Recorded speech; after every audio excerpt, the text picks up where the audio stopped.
พี่น้องเกิดหยังขึ้นกับผู้ใหญ่บ้านฟินแลนด์เรามาโพดไปจังสี่ละโพดไปจังสี่ละ28พคเจอกันจ้าเลิงนกท่าขายโลขายทีทางหลายหมองเลยจ้าโกดังบ้านที่หน้า3 ถึง 5แปลงขายเบิดเลยดินดอนต้นหญ้าขายโลจ้าห้างยาโสธรประมาณบาสิบ่กลับไปอีกเร็วสิขายสู้เสียสู้อันเลยติพี่น้องเอ่ย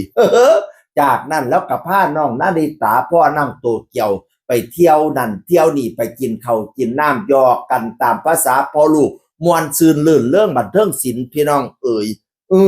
เป็นหยังจะมาประกาศขายพี่น้องเป็นหยังจะมาประกาศขายโกดังขายที่หน้านี่ครับบ่ใครมีปัญหาเด็กแต่สิมีดราม่าเด่นเลยขัดขายบ้านเพราะตอนนี้แพรวพราวแสงทองยังอาศัยอยู่บ้านหลังนั้นอยู่นะยังบ่ได้ออกจากนั่นเที่ยเพราะว่าในหัวแดนนั่นน่ะมันมีบ้านแม่เทพบ้านหลังเก่าอยู่พร้อมพี่น้องเอ่ยแล้วก็บ้านหลังใหม่ที่ผู้ใหญ่บ้านฟิเลนสร้างไปเบิดจักล้านบ่มี20ล้านติตอนนั้นเพิ่นว่านั่นน่ะพี่น้องเอ่ย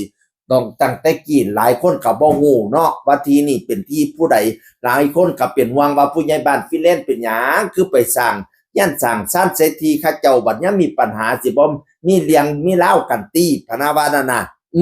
หลายคนบ่รู้ว่าที่นี่ตามโฉนดแล้วเป็นชื่อของผู้ใหญ่บ้านฟิเลนพี่น้องเอ่ยความจริงคลิปนี้ข้าเจ้าก็เคย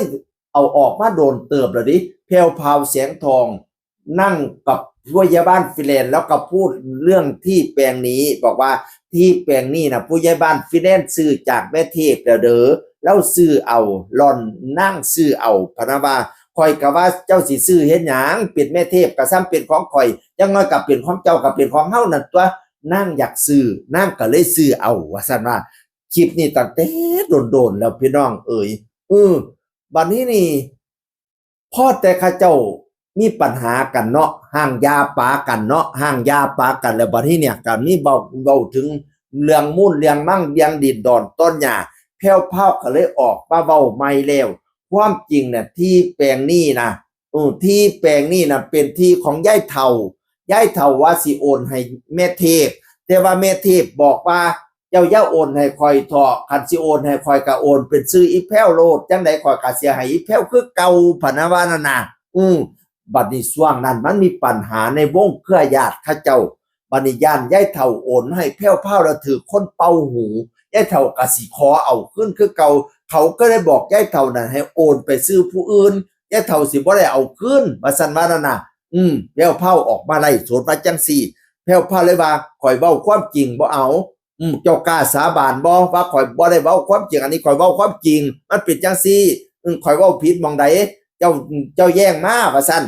แพ้วพราวเคยมาไล่สดว่าจังซี่ชี้แจงเรื่องโฉนดที่ดินมันเป็นจังซี่พี่น้องเอ่ยฉะนั้นแล้วก็เลยว่าถ้าผู้ใหญ่บ้านฟินแลนด์ขายที่แปลงนี่นะมันสิมีปัญหาดราม่ากันตามมาทีหลังดิก็สิมีความน้อยความใหญ่เกิดขึ้นเนาะแต่ว่าตามหลักฐานแล้วมันเป็นชื่อของนายธิติวุฒิวารุณของผู้ใหญ่บ้านฟินแลนด์พี่น้องเอ่ยก็ไม่รู้ว่า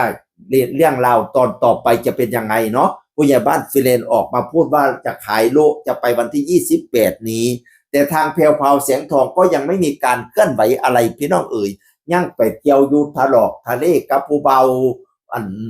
าสั้นวงสะท้อนอยู่ช่วงนี้สวีทหวานแหววเป็นตาหนายพี่น้องเอ่ยแห้งตอนท้ายคู่กัน4คนเนาะสั้นแพ้วแล้วก็นาริตาโตเกียวถ้าใครไม่รู้อดีตมาก่อนหลายคนเคยวิพากษ์วิจารณ์นะใครเห็นรูปนี้แล้วถ้าใครไม่รู้อดีตมาก่อนจะเข้าใจว่าอะไรเอาทุกจาวานั่นน่ะนั่นละแล้วช่วงนี้ก็ไปเที่ยวทะเลน้ำผู้บ่าวพี่น้องน้ำสั้นพงศธรก็ย่านแม่นคู่จริงกลายเป็นคู่จริงอยู่หลายคนก็ว่าบ่เป็นจริงแล้วล่ะมันเป็นคู่จริงแล้วต้องเป็นคู่จริงแน่นอนทั้งกองเสียเพิ่นก็เสียกันเป็นตาหนายอยากให้เป็นคู่จริงอยากให้จะแม่นสวีทหวานแหววให้พะนะว่าน่ะโพสต์แต่ละโพสต์หวานโยดย่อยเด้เคยอีสานเขาเตรียมตัวกันแบบใดครับเด้วงสะท้อนถามสั้นถามพี่น้องเอ่ยเคยอีสานเขาเตรียมตัวกันแบบใดครับบ่แม่นสิว่าเป็นลูกเขยอีสานอีหลีติบักลาของเอื้อยว่านะสวีทหวานแหววจังจุงแก๊สกันไปบักลาของเอื้อยคนนี้ผมชอบครับ มีอะไรจะบอกว่าสั้นพงษ์สะท้อนกระไดพี่น้องเอ๋ย ผู้ใดสิดราม่าสิมีปัญหาอะไรก็ตามสร้างแล้วยังเดินหน้าคบกันเสยอยู่บอกกับบ่รู้ว่าคบแบบกินหรือคู่แบบจริงเด้อมีทะเลมีเขามีเราแน่ๆที่รู้ว่าให้ดูคู่กัน แล้วก็มีคำหวานๆมาเรื่อยๆพี่น้องเอ๋ยผู้บ่าวขี่หลังผู้สาว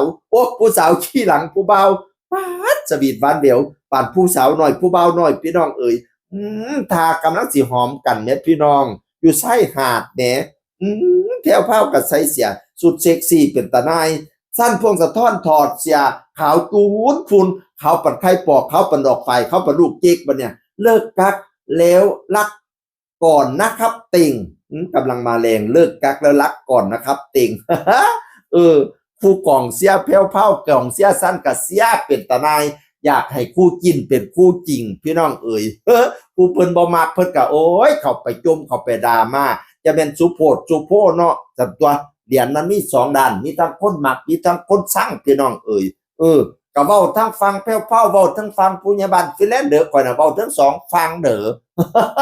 เพราะว่าข่อยจะต้องเป็นกลางให้ที่สุดพี่น้องเอ๋ยเรื่องเล่าที่เกิดขึ้นเราก็มารอติดตามตอนต่อไปว่าดินดอนตอนหน้าทางยโสธรผู้ใหญ่บ้านจะขายหมดจริงหรือวันที่28นี้เจอกันที่เลิงนกทาพนาวาเสียงอื่นคนเก่าเว้าสู่ฟังสวัสดีครับสวัสดีครับ